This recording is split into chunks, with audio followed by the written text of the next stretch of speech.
Bonjour et bienvenue dans un nouvel épisode de Cinéma Anonyme, le podcast destiné aux amateurs de films et cinéphiles amateurs. Dans nos versions swap à tour de rôle, on propose un film à l'autre et on revient la semaine d'après pour en parler. Moi c'est Seb. Moi c'est Yann. Et aujourd'hui on parle du crime Farpé. Salut Yann. Salut Seb. Comment ça va ? Très bien et toi ? Ça va très très bien, impeccable.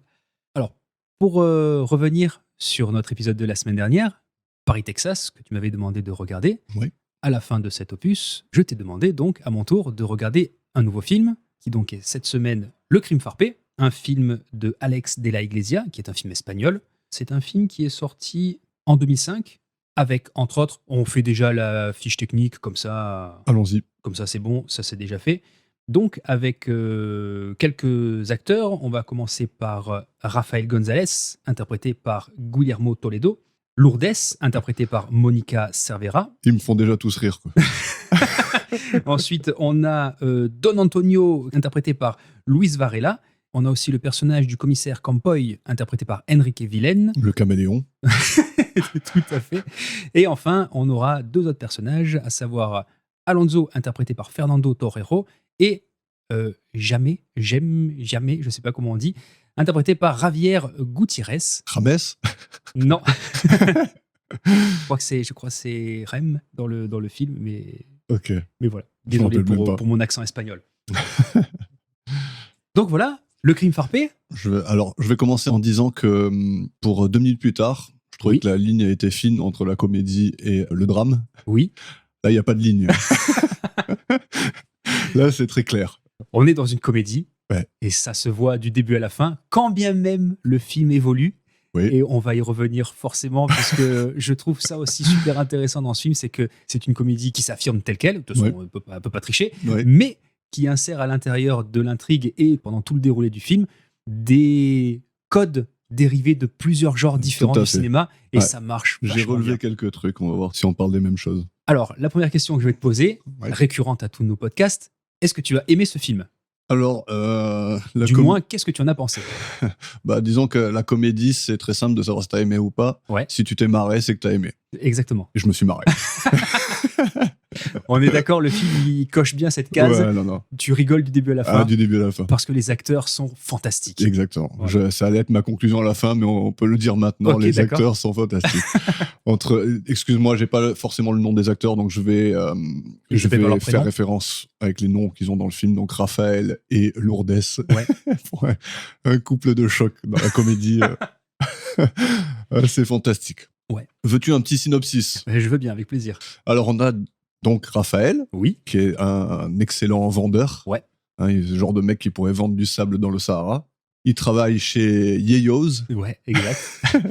Dans les rayons accessoires féminins. Oui. Fringues et accessoires féminins. Ouais. Qui travaille avec lui. On a plein de vendeuses qui sont absolument folles de lui. Oui.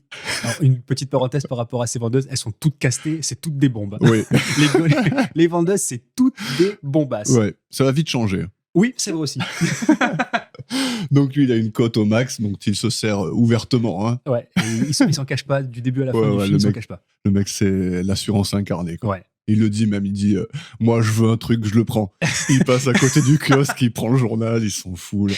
Et juste après, quand il dit ce que je veux, je le prends, il traverse la rue, il y a une gonzesse qui est en face de lui, qui traverse en même temps, il la prend, il l'emballe, il l'embrasse, tout en tournant sur la rue au milieu d'un passage piéton où foule de monde.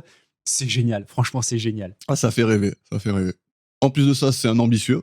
Oui. Il veut la place de floor manager. Alors moi les sous-titres, je les avais en anglais, je les regardais en espagnol, sous-titres anglais, donc voilà. Il parle de floor manager dans la version, alors moi c'est pareil, je l'ai regardé en VO, donc en espagnol, sous-titré français par contre, et il parle de DRE, qui est le directeur de je ne sais plus quoi.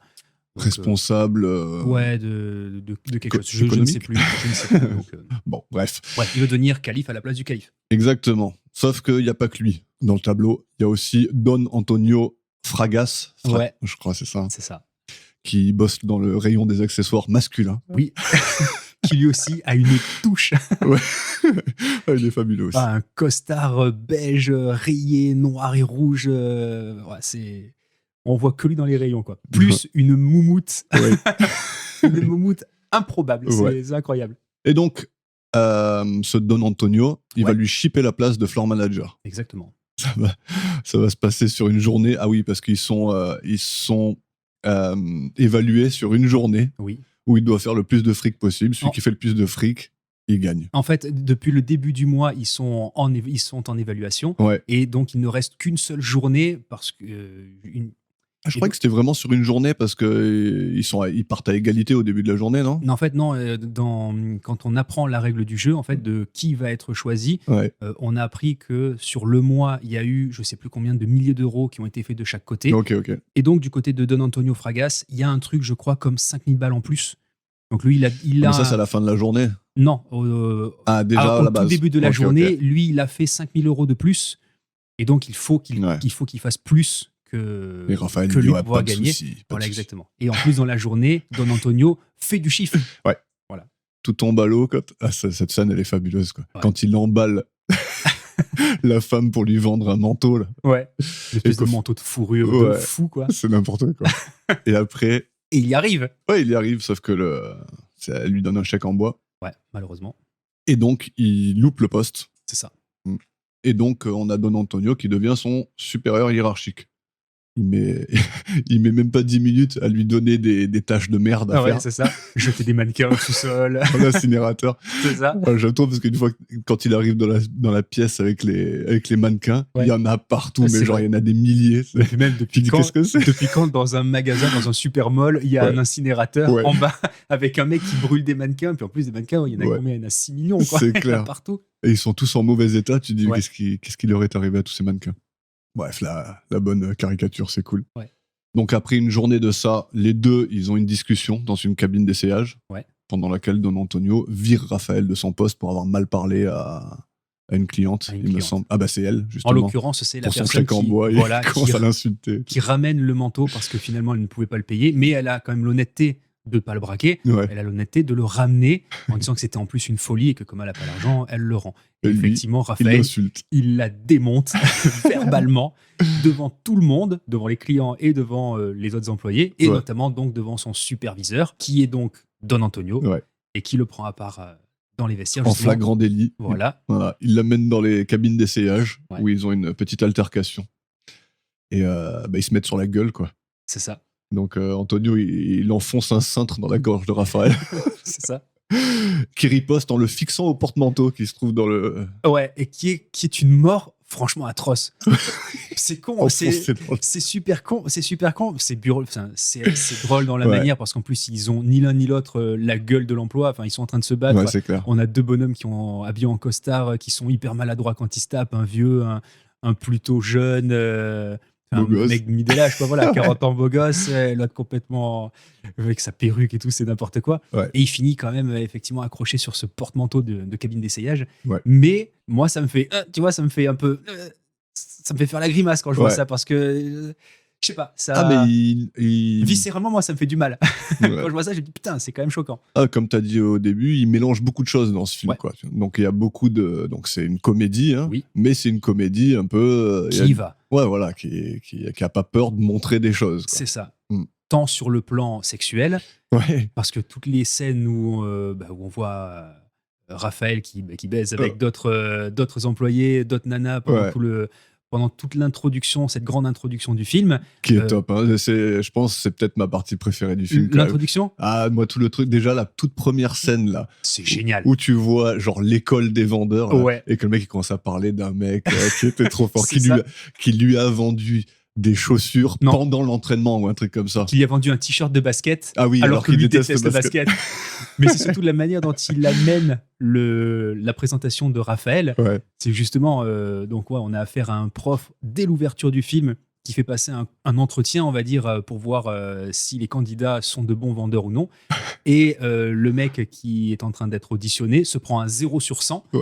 Et apparemment, la session a été catastrophique. Ils ont tous pris des plombs en disant la meilleure note, ça a été 12 sur 100. Et il entend une question d'un des mecs qui est en train de passer le test. Excusez-moi, mais est-ce que quelqu'un a déjà eu une bonne note à ce test ? Et là, le mec, il s'arrête, les yeux en l'air, et dit oui, comment ça il y a déjà eu pensées, la légende. Raphaël. Et donc, Raphaël, apparemment, est un vendeur hors pair. Et oui, on s'en rend compte rapidement dans le début du film. Raphaël, il a tout. il a tout. Mais jusqu'à ce moment-là, en tout cas. Oui, jusqu'à ce moment-là. Donc, il tue notre Don Antonio. Ouais. Et à partir de là, il va essayer de faire disparaître le corps. Déjà, le ton change. Ouais. On a un Raphaël qui est sûr de lui pendant les 25 premières minutes du film, peut-être un peu moins pendant le premier quart d'heure. Qui n'a pas encore transpiré une goutte. Voilà, et là, dès qu'il bute son supérieur, là, il y a tout qui vrille dans sa tête. On voit le mec, tu l'as dit, il transpire, il est en sueur du début à la fin, il sait pas quoi faire, il est en panique totale. Ouais. On voit un mec qui, voilà, il est plus dans son monde. On peut s'arrêter vite fait à la scène du meurtre, d'ailleurs. Oui. Où il y a un plan sympa que j'ai relevé, qui est vraiment cool, c'est quand il est en train de ramper sur le dos, entre les cabines d'essayage, et qu'il y a la caméra qui fait un travelling en même temps que lui. Ouais. Franchement, ça déchire. Il y a plein de plans de caméra qui sont super beaux dans le film. On va en parler notamment par rapport à la fin, mais même il y a beaucoup de passages où lui, Raphaël, finalement, nous parle directement au spectateur. Il brise le quatrième mur dès le premier plan du film. Ouais. Pendant tout le film, justement, lui, il s'adresse à nous. Mais c'est cool parce que c'est que l'intro. Excuse-moi de te couper. Non, je t'en prie. J'aime bien qu'il le fait que dans l'intro, juste pour introduire le film et lui-même et le personnage et tout, et après il arrête de parler. Non, à plusieurs reprises, on le voit quand il va chez Lourdes dans sa famille et qu'il rencontre le père. Qu'à un moment donné, il se retrouve dans le stade à regarder un match. Il parle, il s'adresse à nous. Alors, il ne s'adresse pas à nous directement à la caméra, il s'adresse à nous. Il y a une voix off de lui qui parle en disant finalement le père, je le comprends, c'est devenu mon meilleur ami et qu'il prend avec lui. Mais la voix off, c'est pas pareil. C'est pas pareil. Là, vraiment, quand il parle à la caméra, c'est vraiment un effet différent. Il brise vraiment le quatrième mur de cette manière, mais pendant tout le film, il y a l'échange enfin, il n'y a pas un échange, il y a des explications de situation ou de ressenti, d'émotion, de ce qu'il pense, de plein de trucs, directement au spectateur, via la voix off de Raphaël. Et en plus, il y a sa gueule. Et à chaque fois, il y a sa gueule qui se met en situation. Ce qui est super sympa aussi, c'est que des fois, il est lui-même, on va dire, omniscient dans une scène, quand il parle au tout début du film en disant moi je ne vise que l'excellence, je suis quelqu'un d'élégant, je suis pas là à vivre dans une famille avec 50 marmots, et là on le retrouve derrière un canapé en train de taper sur l'épaule d'un père de famille en disant voilà, j'ai pas envie de ressembler à ce type de mec là, regardez-moi la joie sur sa gueule, n'importe quoi. C'est génial, c'est génial. Cool. C'est cool, j'aime bien ce style. Et justement dans ces moments là, il y a des plans sympas qui apparaissent. Tu as dit effectivement le plan vu du dessus, un plan zénital, donc c'est un peu une marque de fabrique aussi de Brian De Palma. Mais voilà, de le voir de cette manière, c'est pas mal. À la fin du film, notamment dans l'ascenseur, il y a un plan. On va y revenir sur cette scène. Non, mais vas-y, mais pendant qu'on y pense. Il y a un plan, il y a une contre-plongée avec le feu qui est derrière avec lui. Le feu derrière, le fake feu. Ouais, voilà, mais ça marche vachement bien. Du coup, ça raconte encore autre chose. Là, on est vraiment dans une espèce de pression. On sent qu'il y a de l'angoisse. On sent que ça peut vriller du tout au tout. Et puis que c'est assez démoniaque comme atmosphère. Il y a plein de petits trucs. Il y a des jeux de couleurs. Franchement, le film, à ce niveau-là, en termes de mise en scène, ça marche super bien. Pour de la comédie, il y a une volonté d'exprimer une idée à travers l'image. Et ça fonctionne super bien. Bah, tu vois, ça fait 15 minutes qu'on parle et on n'a même pas parlé encore du personnage de Lourdes. De Lourdes. Alors, Lourdes, elle est introduite parce qu'elle est témoin du meurtre. Oui. Elle était dans la cabine d'à côté. C'est ça. Lui, il repère ses chaussures. Après, il va chercher dans le magasin, il voit quelqu'un d'autre avec les mêmes chaussures, mais en fait, c'est pas elle. Il va la retrouver plus tard, il va comprendre que c'est elle. Ouais, c'est un élément qui va mener une petite péripétie qui est plutôt sympathique. Lui qui cherche justement, putain, qui était le mec à côté? Est-ce qu'il m'a vu? Est-ce qu'il m'a pas vu? Et d'ailleurs, Lourdes, on la voit au tout début du film. Oui. Pendant qu'il est en train de dire, ouais, moi là, bon, je suis un mec plein d'assurance, moi les nanas, je les ai toutes. Et il la croise sur un escalator, et il la regarde même pas, il la bouscule ou je sais pas quoi. C'est ça aussi qui est super cool, encore une fois, en termes de narration visuelle. Justement, quand il parle de ça, il passe dans le couloir où il y a toutes les vendeuses qui sont les unes à côté des autres. Et donc, on s'aperçoit que toutes ses collègues de travail sont toutes magnifiques. Et donc, lui, en plus, il parle de chacune d'entre elles en disant, voilà, elle, mère de famille, sexuellement parlant, chez elle, c'est pas top. Par contre, qu'est-ce qu'elle fait? C'est incroyable. Elle est super jeune. En plus, elle fait super bien à bouffer. Donc, voilà, on comprend qu'il a une relation il a une relation avec toutes les vendeuses. Et elles sont toutes au courant. Exactement. Et il n'y a pas de problème. Il n'y a pas de souci. Et justement, quand il monte sur un escalator, il y a un plan relativement serré sur lui, l'escalator de droite, et sur l'escalator de gauche aussi, qui est vide pour l'instant. Et pendant qu'il monte, il dit, voilà, En gros, lui, il n'aime que ces femmes-là et que toutes les autres, pour lui, elles n'existent pas. Et donc, dans le mouvement inverse où l'escalator donc de gauche descend, il y a Lourdes qui apparaît pendant que lui monte. C'est génial parce que ça le met. Il y a toujours ce côté de position, de dominant-dominé dans le film. Et là, très clairement, lui, il monte, tandis qu'elle descend. Et en plus, il ne la regarde même pas. Ouais, c'est ça. C'est des petits détails tout bêtes, mais qui en disent tellement long. C'est cool, C'est génial. Donc, Lourdes. Donc on voit direct, d'ailleurs dans cette scène, on voit direct qu'elle est frustrée, quoi. Elle a une frustration qui est assez palpable, quoi. Oui. Mais elle l'aide à faire disparaître le corps. Ouais. Dans une scène fantastique. Donc il se retrouve dans la salle de l'incinérateur. Ouais. Bon, on va pas dire tous les détails du film. Non. Mais en tout cas, il se retrouve en bas. Oui. Et Raphaël, il essaye de foutre le corps dans l'incinérateur, mais il n'y arrive pas, donc parce que visiblement, il est beaucoup trop petit.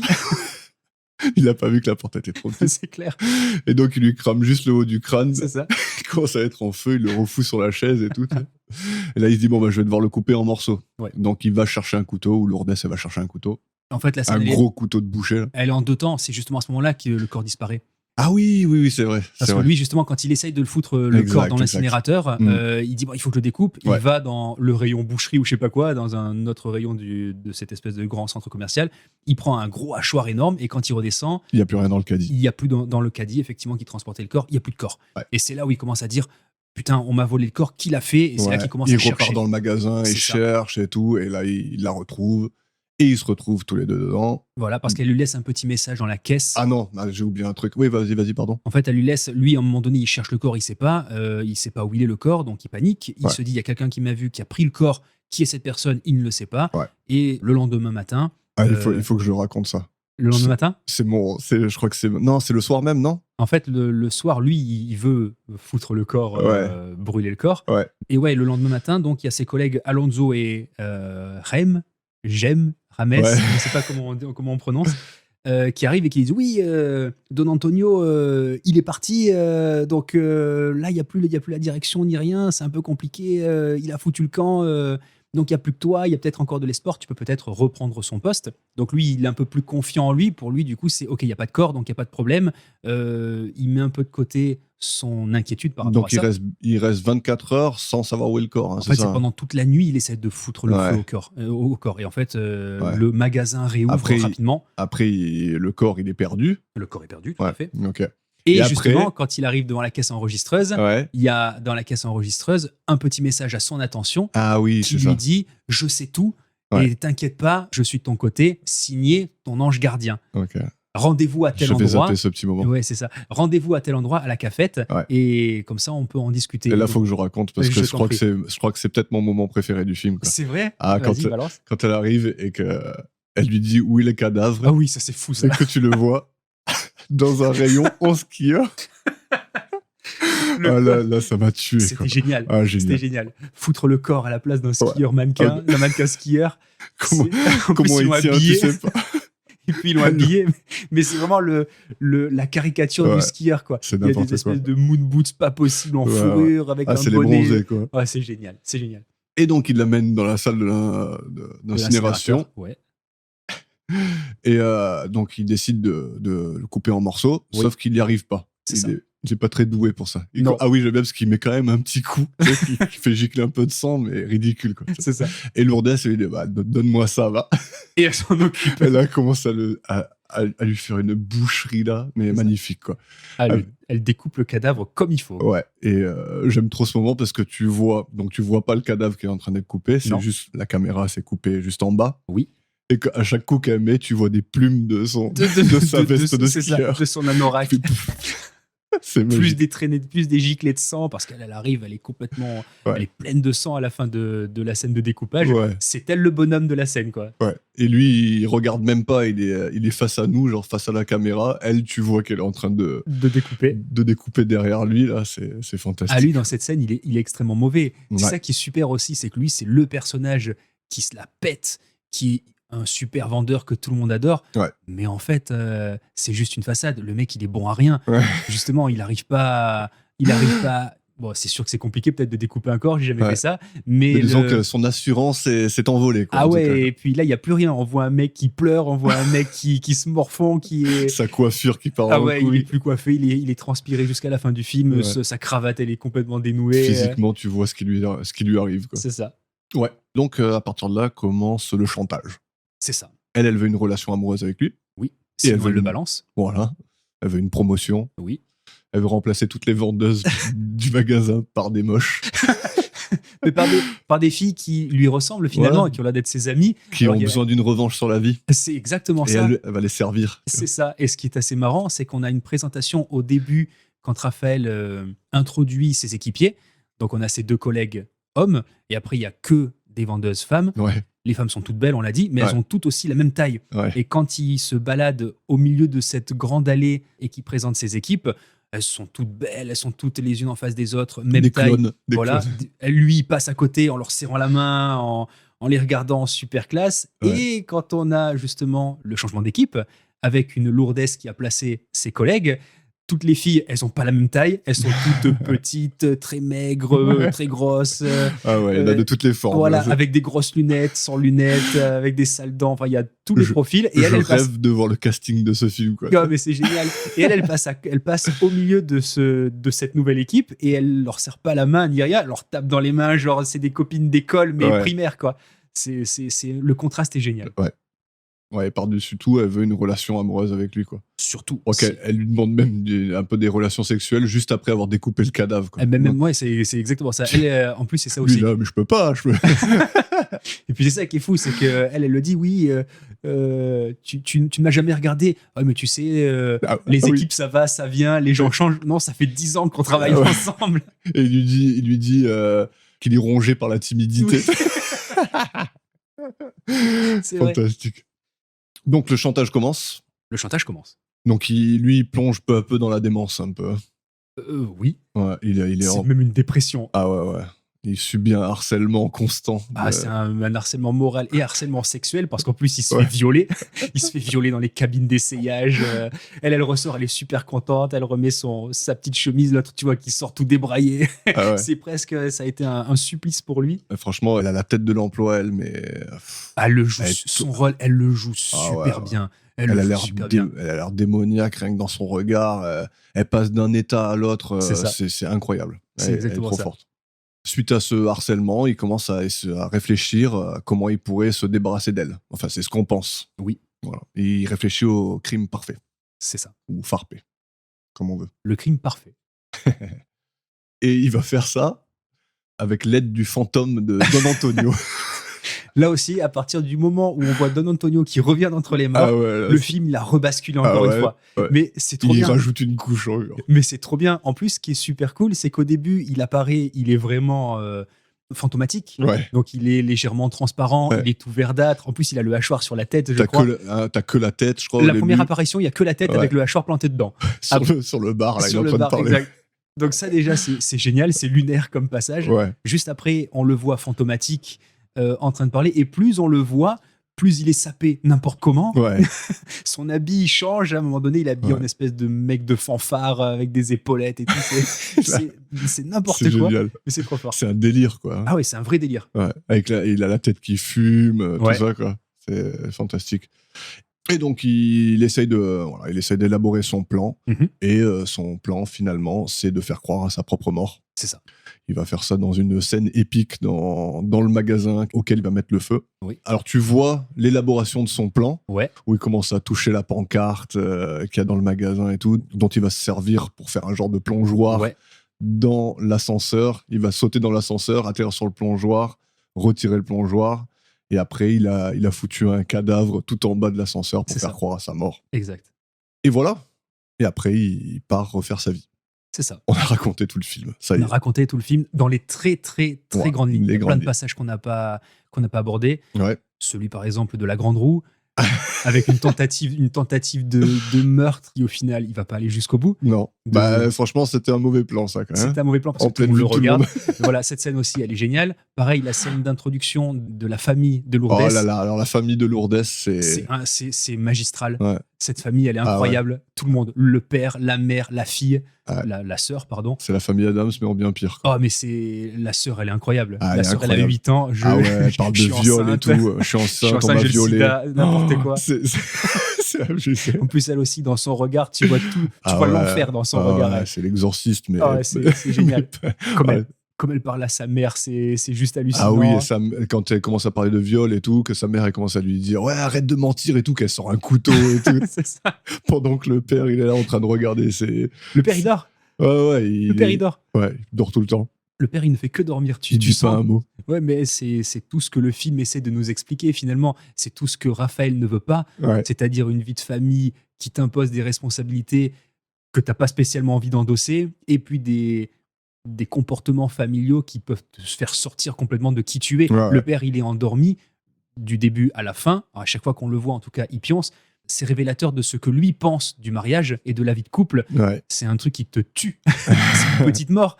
Et donc, le père, il est absent pendant tout le repas. C'est n'importe quoi. Là, il est dans son cauchemar. Il vit le cauchemar, Il vit son propre cauchemar, effectivement. Ouais. Non, cette scène de la belle famille, c'est génial. Ouais, c'est fantastique. Et il y a tout un tas de scènes comme ça dans le film qui sont au top. Ouais. On peut revenir sur une autre scène. Bien sûr. Que j'ai bien aimée.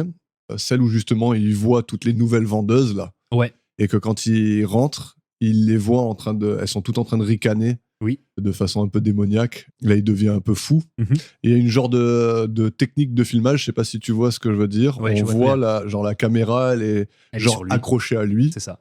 Et lui, il regarde à droite, à gauche, et ça fait vraiment une impression de folie complète. Ça m'a beaucoup fait penser à Requiem for a Dream. Ouais, exact. Quand la mère... qui est en plein délire, c'est filmé de la même façon et ça a la même impression de démence, et je trouve qu'ils l'ont super bien fait.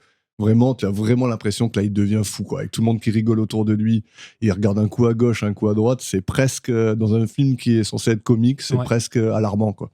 Alors, de mémoire, en plus, dans Requiem for a Dream, c'est légèrement accéléré, très légèrement. Ça rend une impression de malaise encore plus pesante.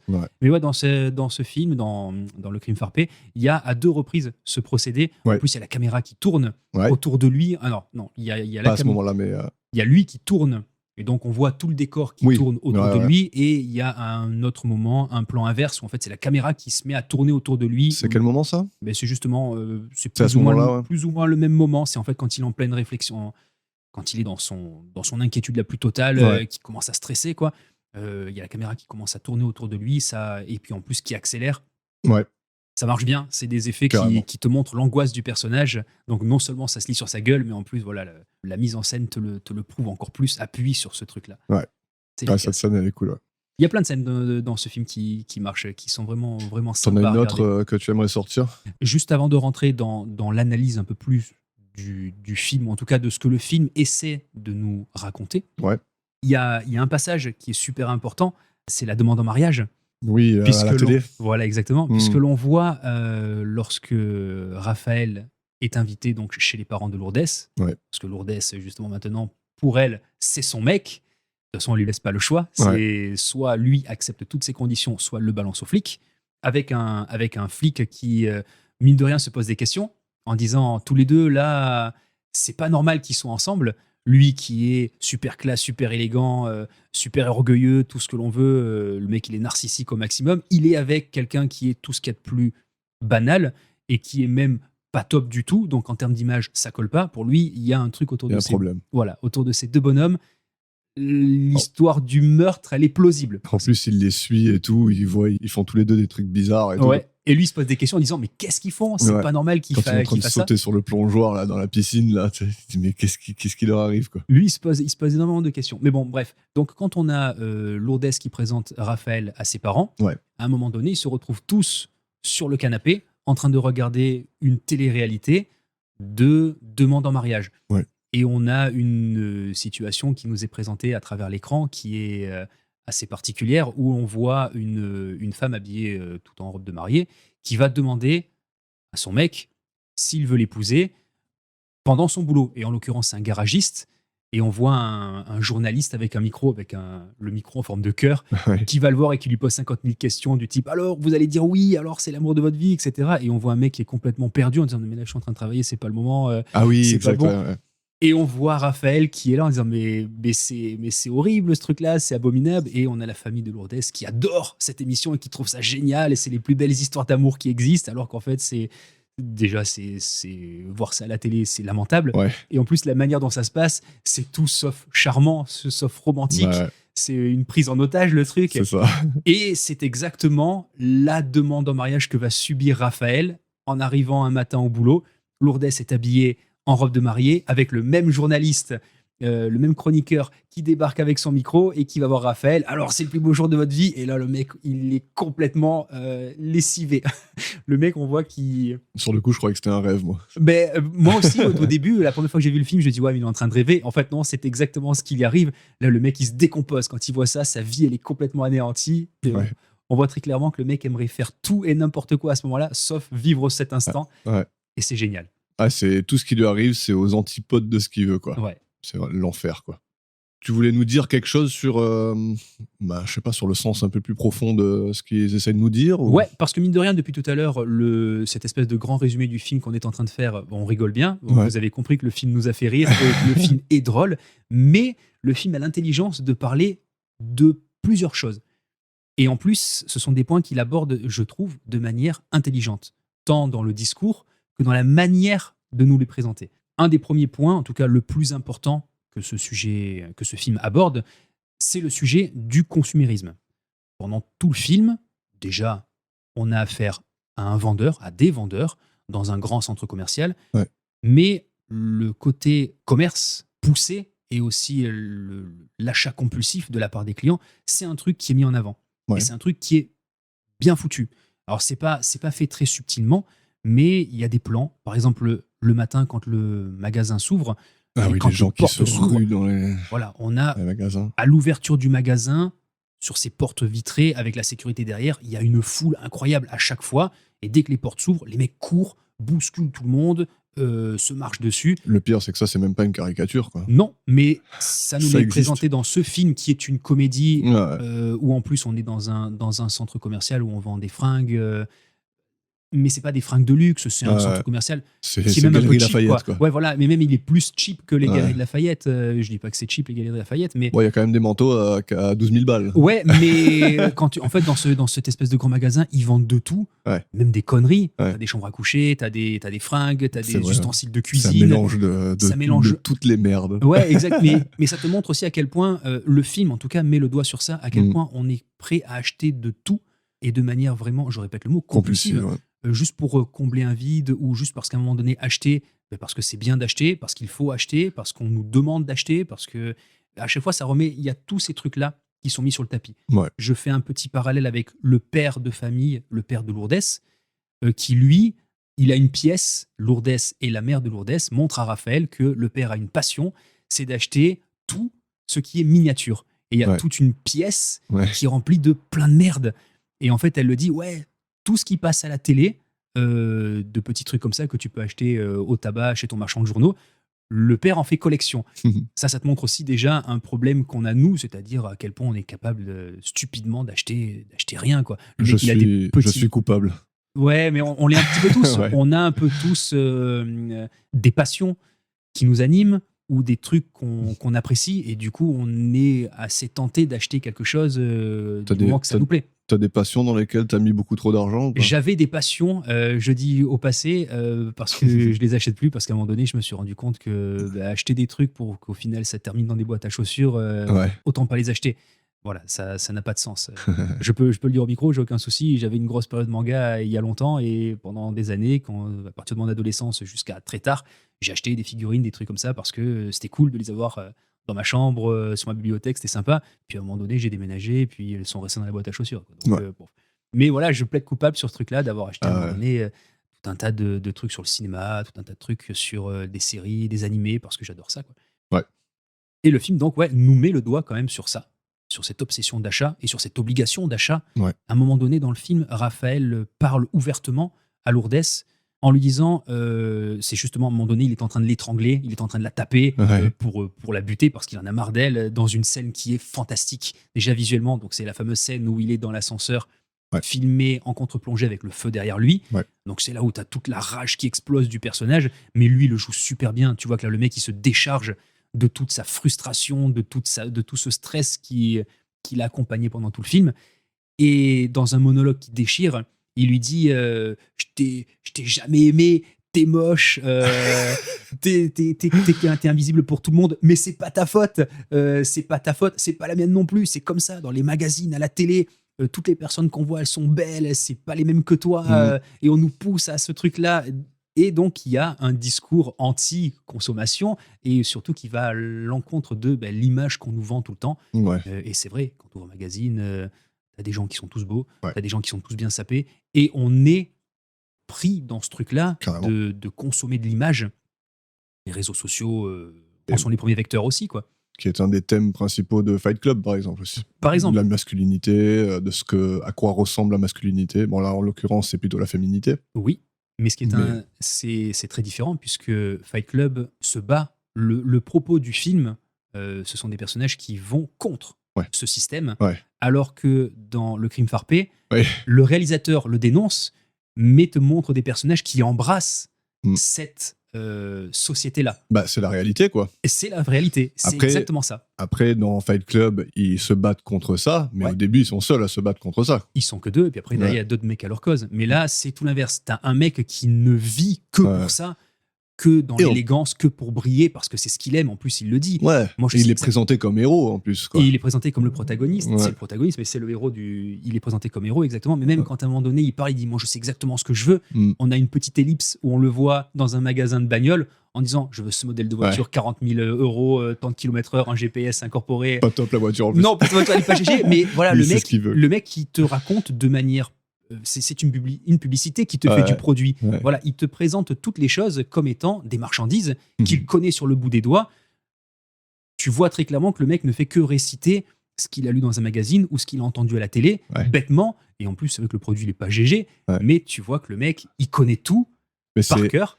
Encore une fois, je vais faire un parallèle avec Fight Club. Ça ressemble vraiment au protagoniste dans Fight Club. Au début, avec son catalogue Ikea, il achète tous les trucs Ikea qu'il peut mettre dans son appartement, même s'il les veut pas. Même s'il les veut pas, exact. C'est vrai. C'est intéressant de voir cette orientation, en tout cas ce choix de vouloir montrer ce problème, quelque part, en tout cas ce fait de surconsommation, etc.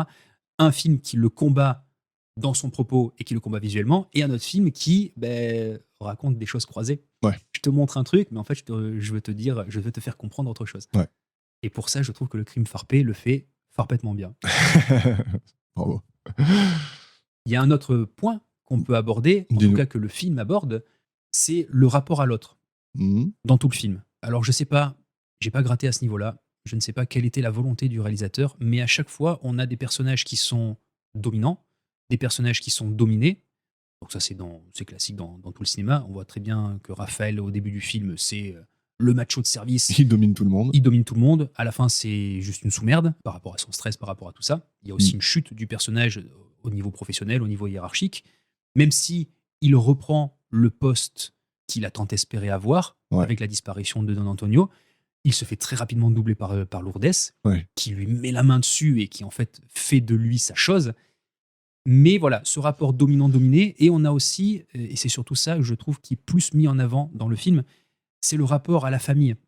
Raphaël, quand il parle de ses parents, on comprend que ses parents ne s'aimaient pas.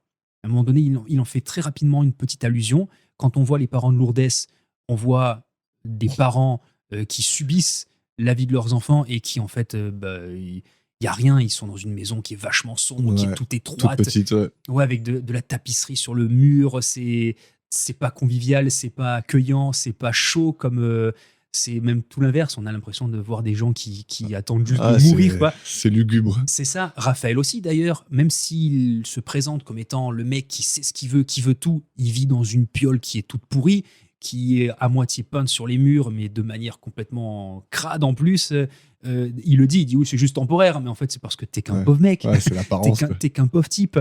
Il y a d'autres personnages comme ça qui sont présentés, comme les employés. Il y a une de ses collègues, il le dit, on en a parlé tout à l'heure au début, elle dit, voilà, elle est mariée, elle a des gamins, mais en fait, sa vie familiale lui suffit pas, c'est pour ça qu'elle trompe son mari avec son supérieur. Et aussi le personnage du flic, quand à un moment donné, Lourdes Raphaël arrivant juste à temps pour faire comprendre à Lourdes que, ok, j'accepte tout ce que tu veux, ne me balance pas. Ouais. Et donc Lourdes, on comprend qu'elle est allée voir le flic pour le balancer, elle se ravise et finalement, elle lui dit un autre truc. À un moment donné, elle prend un cadre sur le bureau de l'inspecteur. Elle lui dit, oh, ce sont vos enfants. Et il y a 11 photos, quoi. Il y a, je sais pas combien de têtes il y a sur le. Il y en a 7. Il y a 7 têtes sur la photo. Et il dit, ouais, ce sont mes gosses, mais je suis divorcé avec ma femme parce que ça marchait pas, c'était le bordel. Du coup, je paye une pension alimentaire pour ces 7 gamins. On voit donc aussi, de ce point de vue-là, que la famille, c'est un fardeau.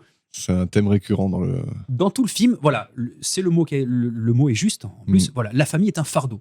Alors, je sais pas jusqu'à quel point le réalisateur nous montre ça ou veut mettre... Ou le contraire, parce exactement. Que des fois, tu prêches le faux pour dire le vrai. Mais voilà, là, ce qui se passe, c'est que la famille est un sujet qui est abordé de manière, en tout cas, qui nous est montré de manière négative. Négative, oui, tout à fait. Ou en tout cas, qui impacte les personnages, les rendant désespérés ou dépressifs, ou en tout cas dans une situation qu'ils ne voulaient pas à la base. C'est intéressant de le montrer comme ça. Très intéressant. J'avais pas vu ça sous cet aspect-là. Mais est-ce que, genre, quand tu regardes un film comme Le Crime Farpé, quand tu regardes pour la première fois, parce que là, tu ressors plein de thèmes et c'est vachement intéressant. Moi, je veux juste savoir, genre, est-ce que c'est des choses qui te viennent tout de suite ou c'est quelque chose auquel tu réfléchis après ou c'est quelque chose qui t'est facilement apparent? Dans ce film-là, c'est un film que j'ai vu plusieurs fois. Donc, c'est sûr qu'à chaque lecture, tu vois des nouvelles choses. Exactement. On gratte un peu plus, on dit, ah ouais, il y a des petits détails auxquels j'avais pas fait attention. Ouais. Mais non, c'est des trucs qui me sautent aux yeux. Je pense que ça me saute aux yeux parce que c'est évident, parce que c'est bien fait, justement. Et c'est pour cette raison que j'aime ce film. Je trouve qu'il aborde des sujets de manière limpide. À chaque fois qu'il met le doigt sur un truc, c'est expliqué verbalement, c'est montré visuellement, c'est efficace. Donc, il n'y a pas trop de complexité. C'est pas trop complexe. Voilà, c'est pas un film où tu regardes en disant oh, il faut faire de l'analyse pendant des heures pour pouvoir comprendre tous les sujets abordés. C'est assez limpide. En plus, quand tu regardes, il y a certains films qui abordent certains sujets de la même manière. C'est pas la première fois dans un film que je vois le propos du consumérisme abordé, pas de cette manière-là, mais abordé. Tu as cité Fight Club, il y en a plein des films qui abordent ce truc-là. Donc quand tu vois certains petits détails qui commencent à apparaître au film, tu te dis ok, on va commencer à parler de ça. Le sujet dominant-dominé dans Le Crime Farpé, il est montré avec des plongées, des contre-plongées, des passages d'escalator, comme on a dit. Même quand ils sont assis, tu as des personnages qui sont debout, des personnages qui sont assis. Donc ça, c'est des trucs, tu le comprends rapidement. Donc pour répondre à ta question, c'est des choses qui me sautent aux yeux, parce que c'est bien fait. Ouais, et parce que c'est exprimé visuellement, quoi, aussi. Le visuel l'appuie, le propos. Voilà. Donc quand tu regardes un film, souvent, tu te poses constamment la question de qu'est-ce que le visuel essaie de me raconter. Oui.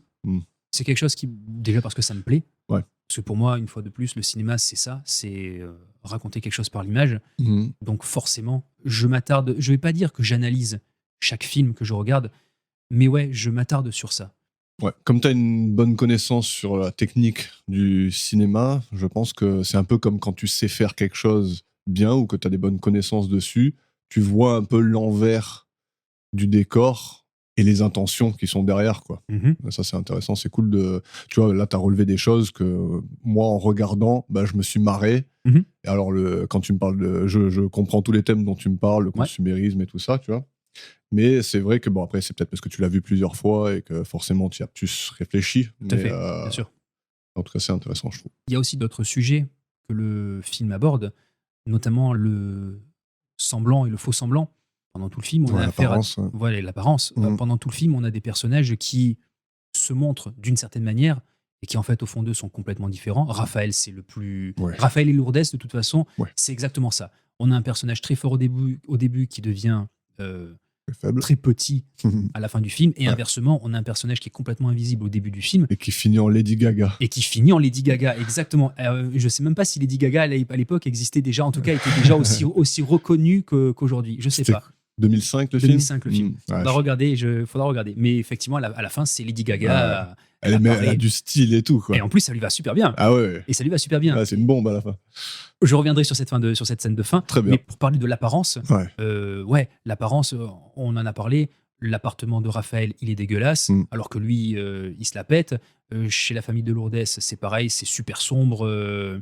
c'est tout pourri, alors qu'elle parle de sa famille comme étant une famille qui sont soudées, avec laquelle elle s'entend très très bien, alors que c'est la noirceur totale dans cette baraque.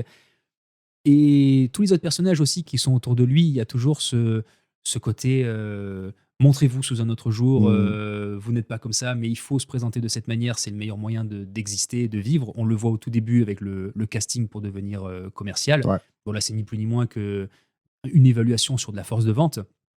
Mais voilà, c'est un petit peu ça. C'est pour vendre quelque chose, ne dites pas ça, mais dites plutôt comme ça marchera mieux. Ne vous rabaissez pas, mais au contraire, montrez-vous de cette manière. Par rapport aux clients, vous aurez plus d'arguments. Ouais. Pendant tout le film, on te montre ce truc-là. Le sujet, de toute façon, d'expliquer cette histoire au travers de cet environnement-là, celui du centre commercial, vous ne pouvez pas faire mieux de toute manière. Carrément. Pour parler de l'apparence, c'est clair. Surtout quand tu parles de prêt-à-porter. Ouais. Donc on est en plein dedans. Ouais, c'est ça, tu caches. Ouais, et surtout ce que je trouve vraiment bien dans ce film, c'est que ce côté de l'apparence, il est montré visuellement à travers des mécaniques qu'on a déjà vues, notamment celle du miroir. Il y a plein de scènes dans le film où Raphaël parle à Lourdes et à d'autres bonhommes avec des miroirs à côté de lui. Et il y a une scène qui est assez évocatrice. La cabine d'essayage ou... Ouais, quand ils sont soit dans les toilettes, soit dans les cabines d'essayage, soit même chez eux, ou un peu partout, tu as des miroirs qui sont toujours un peu disposés. Cette scène n'aborde pas le sujet de l'apparence, mais à un moment donné, on voit Raphaël qui parle à Lourdes pour ne pas qu'elle balance tout aux flics. Ouais. Elle lui dit mais en fait non, je t'ai toujours apprécié, mais en fait t'es quelqu'un de qualité, mais en fait tu m'intimides, etc., etc. Ou en fait lui, il est filmé complètement dans un miroir. Elle regarde Raphaël, donc en fait, elle regarde hors champ. Ouais. Et il y a une scène qui est super. Voilà, on a un mec qui est en train de raconter un gros mensonge, qui est en train de raconter une connerie à travers un miroir. On sait qu'il ment. L'autre, elle est en train de le regarder comme si c'est exactement ce que je voulais entendre, alors qu'elle regarde un mec qui est même pas dans le champ, qui n'est même pas franc. Il y a plein de trucs comme ça. Le miroir, à plusieurs moments, il te montre l'autre facette du personnage, soit le mec il est en train de mentir et donc on le voit dans son reflet, soit le mec il est en train de pleurer dans sa salle de bain, t'as le miroir juste à côté en te montrant voilà ce que tu prétends être et en fait regarde ce que tu es, finalement tu n'es que ça. Tous ces petits trucs jouent sur l'apparence, c'est chouette, et à la fin du film l'apparence est complètement inversée. Raphaël, pour sortir de l'emprise de Lourdes, change de vie. Il explique qu'il a acheté une petite boutique où ils vendent des cravates. D'apparence, il est plus du tout pareil. Il a une grande barbe. Il est certes toujours habillé en costume, mais même au niveau des traits du visage, il a l'air beaucoup plus apaisé. Tu vois que le mec, c'est plus le requin. Ouais, c'est plus le requin qui était prêt à vendre tout et n'importe quoi à n'importe qui pour augmenter. Voilà, c'est un mec, il parle, il conseille au bonhomme d'acheter telle cravate avec un regard un peu plus calme, un peu plus... Mais si son ancien lui le voyait, il serait carrément déçu, quoi. Ouais, mais c'est ça.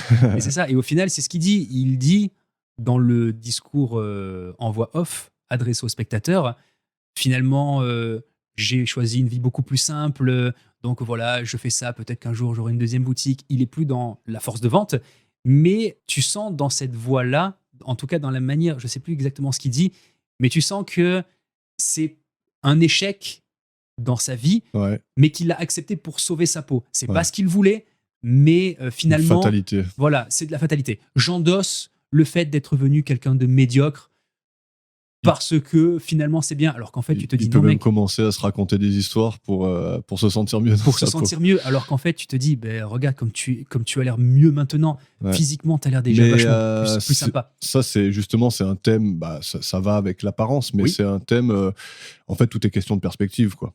Ça dépend d'où tu es, mais ça rentre dans tout le jeu des miroirs et tout ça, ça aussi, dépend d'où tu regardes les gens, tu vois, tu peux les voir moches, tu peux les voir beaux, tu peux les... Intelligents, tout ce que tu veux. Voilà, et justement là encore une fois c'est une question de perspective. Dans sa nouvelle vie avec ses nouvelles contraintes, il se voit d'une certaine façon, alors que s'il était encore dans sa perspective d'il y a 2-3 mois, il se verrait comme quelqu'un qui a une famille, comme le mec au début qui a sa famille, qui lui tape sur l'épaule et tout ça. Voilà.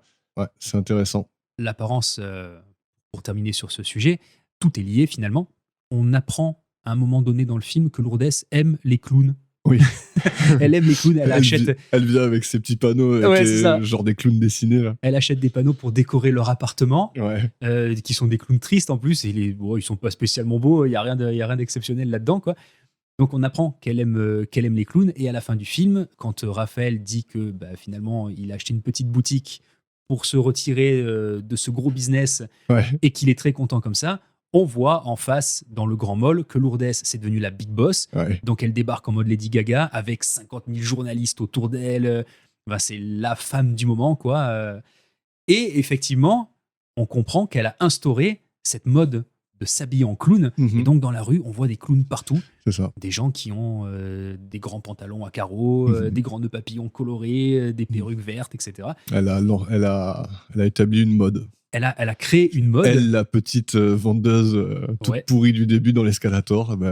Mais la mode qu'elle a créée, c'est une mode débile. Le fait même de les habiller en clown, ça veut dire ce que ça veut dire, quoi. Mais encore une fois, on en revient au consumérisme. Mais en fait, on peut te faire bouffer n'importe quoi tant qu'il y a une assurance derrière et qu'il y a un être dominant qui domine les autres. C'est ça, qui va te dire exactement comment tu dois vivre. Et c'est ça la fin du film. La fin du film nous montre ça. Donc elle, c'est l'impératrice. Ils ont échangé leur rôle. Ils ont échangé, mais elle a atteint un niveau qui dépasse tout entendement.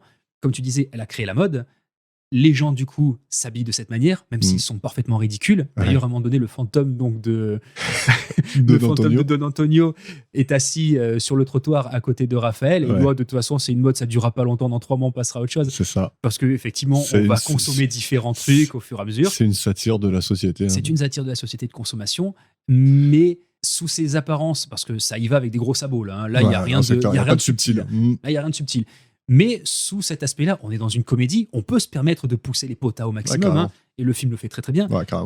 Mais dans cette exagération à la fin de couleurs, de fringues, où en plus c'est la fanfare dehors, vraiment pour de bon, entre les mecs qui marchent habillés en clown et les journalistes qui débarquent de n'importe où pour photographier Lourdes qui fait la star dans la rue, le discours qui tient à la fin, même si c'est pareil, c'est pas subtil, tu te dis, ce film, sous son histoire complètement délurée, d'histoire de crime, de manipulation, de tous ces trucs-là, mine de rien, me balance des petits trucs et c'est pas con. C'est pas subtil, mais c'est pas con. Carrément. Même dans toutes les réactions de Raphaël pendant tout le film, il n'y a rien de subtil, mais c'est quand même bien foutu. C'est pas genre, tu te dis c'est n'importe quoi. Et franchement, il joue vraiment bien, le mec. Franchement. Mais tous, ils sont super bien. Même le détective, ce détective est génial. Déjà, il a une tête. Il a une tête, c'est Serge Gainsbourg. Mais encore une fois, tu vois, c'est l'apparence. On est toujours dans le même truc. Le casting, les gens ont été castés, j'imagine, c'est même pas que j'imagine, par rapport à leur physique. Et tu les juges direct. Quand tu vois dès le premier plan, en plus, il apparaît, parce qu'il y a Raphaël qui est sur l'escalator, on est en vue subjective, donc on voit petit à petit le sol qui diminue, qui descend, parce que l'escalator monte, et donc on voit en plein pot ce personnage du commissaire qui nous est présenté. Il est petit, il est en impair, on dirait un peu Colombo, quoi. Il est un impair, et puis il louche, mais il louche pas un petit peu, quoi. Il a vraiment un œil qui dit merde à l'autre. Strabismissime. Mais quand on le voit, du coup, c'est con, mais tu te dis, mais qu'est-ce que c'est que ce mec, quoi. Lui, c'est le flic, mais ok, d'accord, l'enquête, elle va mener à rien. Le rapprochement que tu fais de Colombo, c'est vraiment le mec que tu le sous-estimes direct. Mais c'est ça, le mec, tu le sous-estimes, tu le prends pas du tout au sérieux, alors qu'en plus, il est pas con. Pour lui, il met le doigt direct sur le couple en disant, il y a un problème là, il va mener l'enquête et il va le faire bien, c'est un bon flic en plus, mais il a pas la gueule de l'emploi. Encore une fois, on te présente un personnage qui a un certain physique et tu le mets à un poste où tu te dis, ok, là c'est le grand écart total. Tu le catégorises en fait. Tu le vois, tu le catégorises. Et encore une fois, c'est une question de perspective, de ce que tu sais de lui, En fait, toutes les personnes ont une histoire et tout ça, et tu les juges trop vite. Tu les juges, tu leur mets une étiquette dessus. Et pourtant... On est tous coupables de ça, pardon, vas-y. On est tous coupables de ça. Et pourtant, à la fin du film, Lourdes, qui nous est présenté pendant... Le film fait 1h45, quelque chose comme ça. Pendant 1h40, Lourdes, elle est habillée... Comme un sac. Il n'y a rien qui lui va. Elle n'est pas maquillée, elle n'est pas coiffée. Même elle grimace exprès pour avoir... Elle a le trait exagéré pendant tout le film. Elle n'est pas mise en valeur, même la manière dont elle est filmée, elle est souvent filmée en gros plan, elle a un nez disgracieux et tu vois que les cadrages ils sont faits pour ne pas la mettre en valeur. C'est clair. Et à la toute fin du film, quand elle débarque en Lady Gaga, elle est vachement bien sapée, elle est bien mieux arrangée, c'est plus la même personne, quoi, tu vois. Sur d'elle, effectivement, ça y joue énormément, mais du coup, tu peux c'est pas que tu peux faire changer les gens. Ouais, tu bascules la perspective et tout d'un coup, tu vois ce que on essaie de te montrer. Quoi. Et du coup, tu vois autre chose. Et tu te dis, putain, en fait, elle envoie la fille, quoi. Ouais. Elle est... C'est la classe. Ouais. C'est la classe, quoi. C'est la classe. Alors que pendant 1h40 de film... c'est la classe. Alors que pendant 1h40 de film, Lourdes, la pauvre, tu te dis, putain... C'est du n'importe quoi.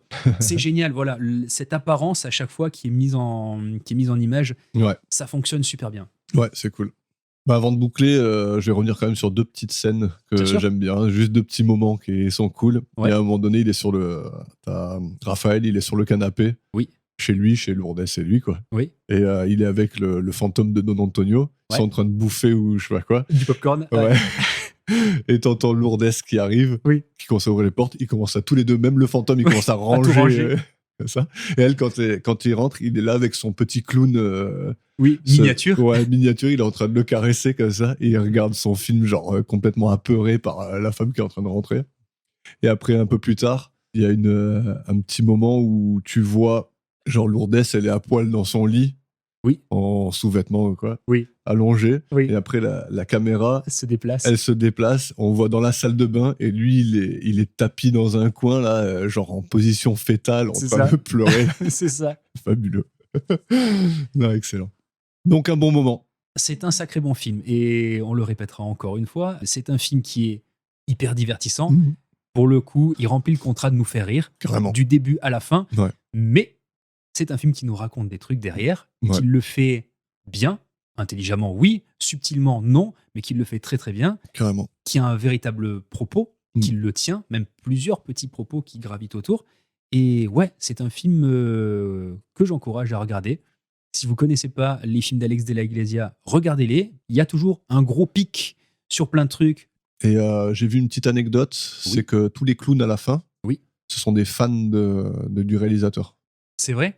Lui, il est rentré en contact avec ses fans, ses plus grands fans, qui le suivent un peu partout. Et ils ont dit, est-ce que vous voulez être dans le film? Vous vous habillez tous en clown et vous vous mettez dans la rue avec Lourdes à la fin. C'est cool, ça. Ouais. Je savais pas. Voilà. Mais c'est un réalisateur qui est apprécié. Alors aussi, une deuxième petite anecdote. Je sais pas si lui, il aime vraiment les clowns, mais il a réalisé un autre film. Je sais pas si c'est pas d'ailleurs son film suivant. Il faudrait que je vérifie. Qui s'appelle Balada Triste di Trompetta, dans son titre complet. Et qui est un film qui tourne autour de gens du cirque, notamment des clowns. Okay. Et en fait, c'est un film qui est absolument pas drôle. Il y a quelques passages rigolos, mais c'est pas du tout une comédie, c'est un drame. Et c'est un film qui, viscéralement, y va à 2000%. D'accord. Avec des clowns qui se mettent sur la gueule, avec des flingues, avec... Tu conseilles Balada Triste, plus que jamais. Ouais. C'est un film complètement fou. Tous les films de Alex de la Iglesia sont complètement fous parce que c'est un réalisateur qui va à fond. C'est un réalisateur qui fait du cinéma, qui raconte des histoires, mais à chaque histoire qu'il raconte, il y intègre des sujets qu'il va critiquer. Et qu'il va critiquer... C'est un mec qui rentre dedans, quoi. Et Balada Triste, c'est un film qui parle aussi de société, mais plus d'un point de vue social, et notamment par rapport à certaines catégories de gens. Et donc, on a des clowns qui se mettent sur la gueule violemment. Il y a une relation amoureuse entre 3 personnages, enfin, entre 2 clowns et une femme. Et ouais, ça y va, c'est chaud. À la fin, ça finit sur une espèce de monument en forme de croix christique, avec des clowns qui s'éventrent la gueule. Il y a du sang partout. C'est génial. Franchement. N'en dis pas plus. Ouais, franchement, c'est un. Je vais le regarder. Regardez les films d'Alex de la Iglesia. Ils sont bien. C'est très sympa.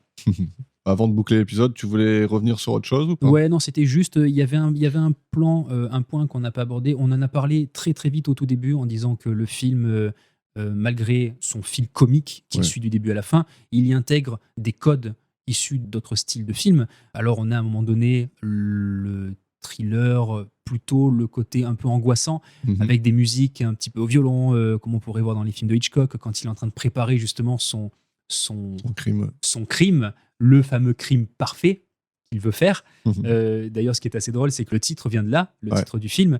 Il va donc, pour se documenter comment faire un crime parfait. Bien évidemment, le meilleur moyen de faire un bon meurtre, c'est de regarder des films. Donc, il va dans le rayon VHS et il récupère plein de films qui traitent de meurtre, et notamment le crime parfait. Le crime était presque parfait, de Hitchcock. Et quand justement il le passe pour l'acheter, mais c'est pas le crime farpé, c'est le crime parfait, il crimen perfetto, perfetto en espagnol, je sais plus comment il dit. et que t'as la vendeuse qui fait, mais non, mais c'est une faute de frappe, c'est pas grave, quoi. Donc du coup, voilà le crime parfait. Mais c'est ça aussi qui est sympa, c'est que d'un crime parfait, en fait, non, c'est une catastrophe, c'est une erreur, c'est tout inversé, il y a tout ce truc-là, donc t'inverses les mots, bon, on peut en parler pendant longtemps de ça. Mais ouais, on a des codes issus du cinéma suspense, on a des codes issus du cinéma d'horreur, quand on arrive plus ou moins vers la fin, voire même quasiment du slasher, avec la tentative de meurtre de Lourdes sur Raphaël qui lui saute dessus avec un énorme couteau, qui commence à lui planter dans la main. C'est assez violent. Enfin, c'est violent. Il y a de la violence, graphique qui même rien que le meurtre en lui-même, le meurtre de Don Antonio. Il est quand même assez. Il frappe un peu quoi le premier crime. Mais voilà, il y a tous ces trucs-là. En plus, il y a les éléments qui se mélangent à la fin entre le feu qui se déclenche, que Raphaël provoque volontairement dans une espèce de petite poubelle, il fout le feu, du coup après ça allume les extincteurs, donc on se retrouve au milieu d'une pluie dans le magasin. Ouais, j'aime bien parce que normalement quand les buses. Ouais, quand les buses s'allument là, tu sais, normalement ça devrait pas détériorer complètement tout là, tu vois qu'il y a tout qui disjoncte, il y a l'électricité qui pète et tout. Là c'est cataclysmique à la fin, c'est ça qui est super, t'as l'impression d'être à l'extérieur avec une pluie monumentale, du feu de partout, des petites explosions électriques. C'était assez cool. Donc un film qui parle de cinéma. Ouais, qui mélange beaucoup de genres et beaucoup de styles. Plutôt bien, quoi. Et qui le fait très bien. Bien fait, Très bien. Merci encore une fois pour cette suggestion. De rien. Je connais pas trop, moi, le cinéma espagnol. D'accord. Je te dirais, à part Rec, j'en ai pas un qui me vient. Mais c'est cool, c'est intéressant de... En plus, c'est produit par Canal+, je crois. Hein. Il y a pour Canal+ Espagne qui une partie de la production est gérée par ce studio, tout à fait. Qui a l'air d'être plus ou moins aligné avec l'esprit Canal+ France, quoi. Hein. J'ai l'impression. Oui, là encore une fois, si tu regardes les films de ce réalisateur, tu t'aperçois rapidement que tous ces films sont un peu dans la même lignée. On lui exige rien, quoi. Non, voilà, lui en plus, il n'a pas de contraintes, quoi. Alors c'est pas mal ce que tu dis, puisque c'est le cas. C'est un des rares réalisateurs qui fait ce qu'il veut. Il n'y a pas d'obligation. Alors après, je sais pas jusqu'à quel point, quand il dit je vais faire ce film-là, entre le début de son écriture et la fin du projet, jusqu'à quel point c'est respecté. Mais c'est un réalisateur qui peut se permettre de raconter des trucs, et ça se voit dans ses films. C'est pas quelqu'un qui... On voit très clairement, de par les sujets abordés à travers ses films, voilà, il n'y a personne derrière qui doit lui dire ça tu en parles pas, ou ça non, parce que ça y va, quoi. Il raconte son truc à lui. Ouais. Très bien. Bon, pour la prochaine fois, je vais te demander de regarder une autre histoire, celle de Menace to Society. Ok. Sortie en 1993, réalisée par les frères Hughes, Albert et Allen, qui ont aussi fait le Livre d'Eli. D'accord, très bien. Voilà. Et aussi From Hell, avec Johnny Depp. Oui. Et aussi des clips musicaux de Korn. D'accord. Entre autres. D'accord. Pour la petite histoire. Parmi les acteurs, on retrouve Tyrene Turner, Larenz Tate et un mec, je sais pas si tu connais, Samuel L. Jackson. Ouais, je crois que j'ai entendu son nom 2-3 fois. Donc c'est un film que j'ai vu il y a assez longtemps, et comme tu l'as pas vu, je me suis dit ça va être cool de replonger dedans ensemble. Ok. Parce que je m'en rappelle peu, mais je sais que je l'ai aimé quand je l'ai vu, donc voilà. Très bien. Je le regarderai et je viendrai t'en parler la prochaine fois. Très bien. D'ici là, merci à tous de nous avoir écoutés. Si vous avez des commentaires ou un petit message à nous faire passer, n'hésitez surtout pas. Rejoignez-nous sur les réseaux sociaux ou à l'adresse mail cinémanonyme@gmail.com et on sera ravis de vous lire. Au prochain épisode, Seb nous dira ce qu'il a pensé de Menace to Society et m'en proposera un autre dans la foulée. D'ici là, portez-vous bien, à la semaine prochaine. Bye tout le monde.